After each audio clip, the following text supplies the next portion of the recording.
कि उसके ऊपर जो है भगवा झंडा लगाया गया है, तो वो फोटो जो है सचमुच नहीं है, वो एडिट करके मोबाइल के ऊपर डाला गया है। इसीलिए जो है फिर भी उसके ऊपर जो है कार्रवाई की गई है और पुलिस प्रशासन जो है उसके ऊपर जो है सहयोग कर रहा है और उसके ऊपर कार्रवाई हो रही है।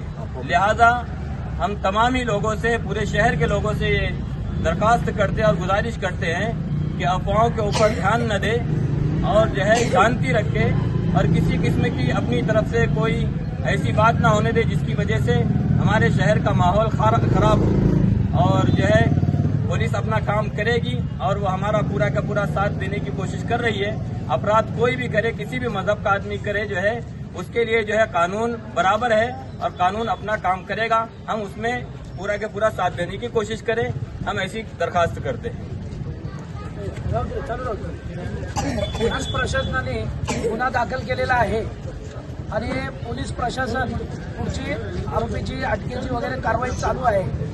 तरी सर्व नागरिकांना आवाहन करण्यात येतं की त्यांनी कोणतीही अफवा पसरू नये आणि जो कोणी अफवा पसरवेल त्याच्यावर सुद्धा वेगळी कारवाई केली जाणार आहे।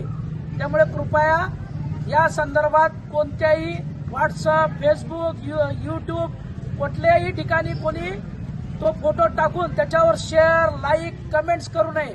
अन्यथा अशा प्रकारे कमेंट्स, शेअर, लाईक करणाऱ्यावर सुद्धा स्वतंत्र गुन्हा दाखल केला जाईल आणि त्याच्यावर त्याचा मोबाईल जप्ती, त्याच्यावर कोर्टाचे केसेस, ही सर्व कारवाई होणार आहे। त्यामुळे कृपया अशा प्रकारचा व्हिडिओ कोणी शेअर करू नये आणि ही सर्व अफवा आहे, एडिट केलेला आहे। मस्जिदीवर अशा प्रकारे कुठलाही झेंडा लावण्यात आलेला नाही। तमाम मुस्लिम नागरिकांना सुद्धा माझी विनंती आहे, अफवावर विश्वास ठेवू नका, शांतता कायम ठेवा।